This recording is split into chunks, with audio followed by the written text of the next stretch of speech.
Bola apa, Mas? Ngopo. Mak banteng. Ora melu-melu. Loh, mak banteng berarti apa? Ya bibitan sapi. Oke dopamin gawe geger kuwi Mas. Gara-gara kayak gue dilurut Mas. dulu sih. Ini dilurut dulu pada geger. Iya, sama banteng gue. Lah ngomong apa Miki? Ya wis lah, lanjut. Mending gimana sih? Angin namanya KTP. Lapor aja. Ini. Khawatir. Apa? Angin dua KTP dari betul. Enggak punya. Oh, bagus-bagus. Assalamualaikum warahmatullahi wabarakatuh. Waalaikumsalam warahmatullahi wabarakatuh. Fatimah. Bagaimana manusia?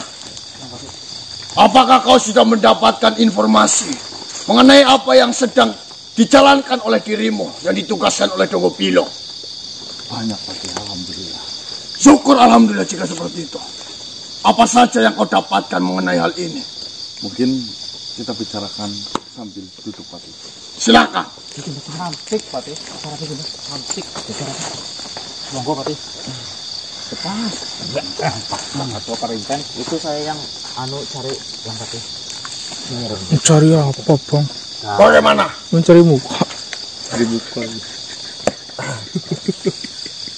Saya mau mulai dari ini Pak. Jadi dari ucapan kau durhaka yang kemarin saya sampaikan itu membuahkan hasil Pak. Itu benar. Ternyata memang ada perseteruan antara si Pitaksa dengan anaknya.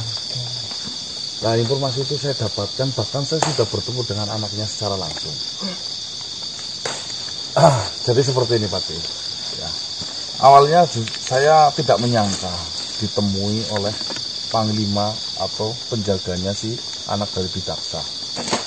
Siapa namanya itu? Panglima Sentolopati.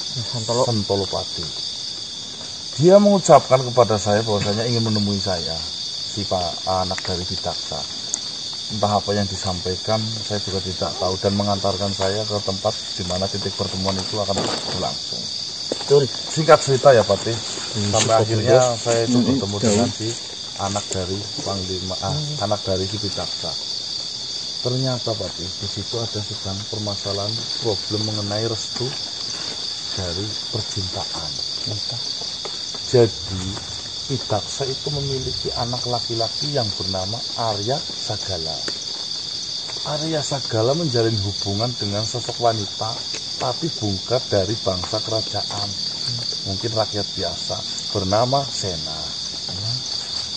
Arya Sagala bersikeras untuk menikahi Sena, akan tetapi si ayahnya itu tidak merestuinya.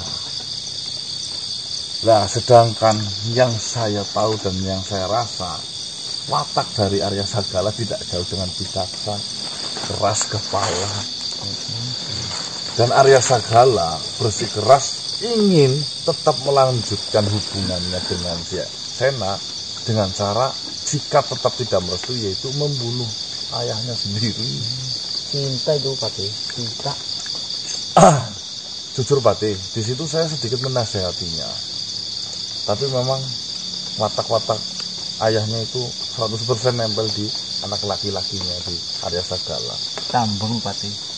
Dia benar-benar tidak mau mendengar penjelasan apapun. Bahkan dia mengucapkan, silahkan kau membunuh ayahmu, silahkan kau membunuh ayahku dengan caramu sendiri, dan saya akan membunuh ayahku dengan caranya sendiri. Kita tujuannya sama, menginginkan ayah Pitaksa mati. Itu yang pertama Pak. Yang kedua, ternyata selama ini kita selalu gagal dalam menyusun sebuah rencana.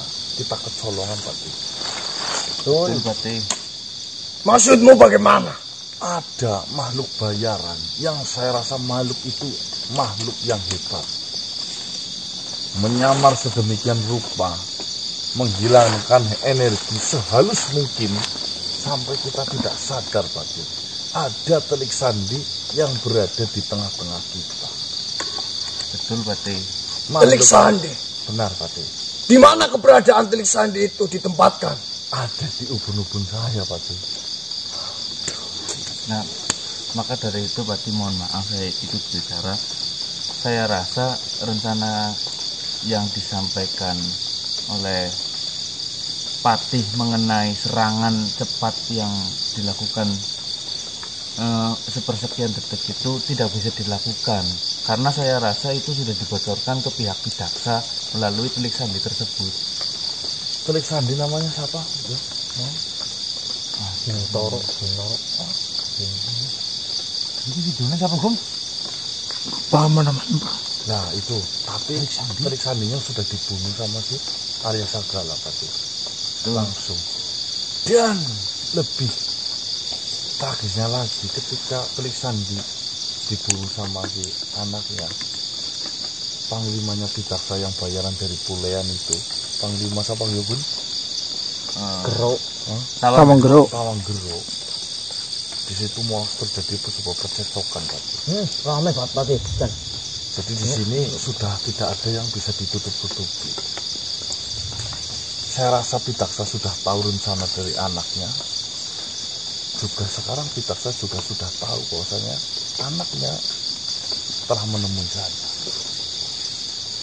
Mungkin saja di sana sekarang lagi ramai membicarakan hal ini. Iya Mas, jelas lah. Jika memang makhluk yang kau bicarakan yang berasal dari Pulean itu tidak dibunuh, tentu dia akan menceritakan apa yang dia ketahui terhadap Pidaksa. Iya, saya rasa juga seperti itu Pati. Terus satu lagi Pati, ini juga tidak kalah pentingnya. Pagi tadi saya ditemui oleh segerombolan dari Dung Romlah.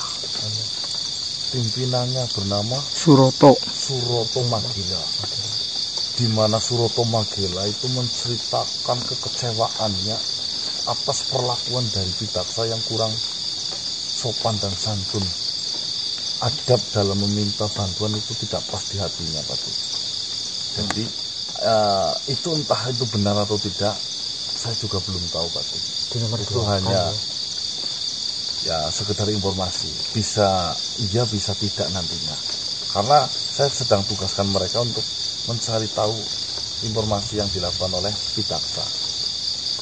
Intinya permasalahan si Suroto Magela itu merasa tidak diberi kelayakan di dalam perlakuan Pidaksa terhadap makhluk yang sedang dimintai bantuan.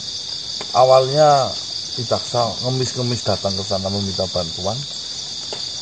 Karena si Suroto Magela merasa kurang hebat, akhirnya si Pidaksa meminta bantuan dari Pulean yang jauh lebih hebat.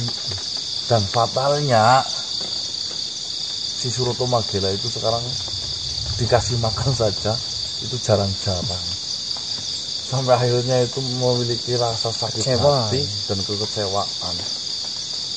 Rombongan dari Suroto Magela berbalik badan dan siap menjadi bantuan kita terdepan untuk melawan Pidaksa. Jika memang yang dia ucapkan itu benar, itu bisa kita manfaatkan rombongan yang kau sebutkan itu. Dan di sini mengenai sebuah rencana yang disampaikan mengenai menghadapi panglima-panglima dari Pulean yang hanya memiliki waktu sekian detik. Menurut saya, itu masih bisa tetap kita jalankan. Cuma, di sini tidak menjadi prioritas utama untuk kita melakukan sebuah rencana. Itu bisa kita lakukan di waktu-waktu tertentu dan di momen-momen yang tepat. Saya rasa juga seperti itu, Pak. Benar. Kami semua sebenarnya sudah mendapatkan beberapa makhluk, di mana makhluk itu memiliki serangan jarak jauh yang cepat, ataupun makhluk yang memiliki kecepatan yang tinggi. Hanya saja, karena kabar ini baru kita dapatkan, tentunya kita harus benar-benar menyusun rencana, merancang strategi, dan memberitahu kapan waktu yang tepat untuk melancarkan serangan yang dibutuhkan itu. Baiklah Patih. Saya tugasnya berarti apalah Patih untuk saat ini? Mungkin untuk saat ini, jika memang makhluk yang datang kepada dirimu, yang kau katakan itu rombongan dari Kedung Romlah, kau bisa gali informasi terlebih dahulu. Apakah rombongan itu benar-benar ingin berpihak kepada kita? Atau itu hanya sebuah pancingan ataupun rencana yang dijalankan oleh Bidaksa? Benar Patih, kita di sini mungkin lebih hati-hati dan waspada, itu yang terbaik Patih. Benar sekali. Tidak menutup kemungkinan drama percintaan itu dibuat Bidaksa. Saya katakan tidak menutup kemungkinan Patih. Apalagi cuma drama sakit hati, sangat gampang untuk dibuat. Benar sekali. Seperti itu Patih. Cuma jika kita menutup hal itu, kita tidak mendapatkan apapun Patih. Saya terlalu terbuka tentang informasi hal itu.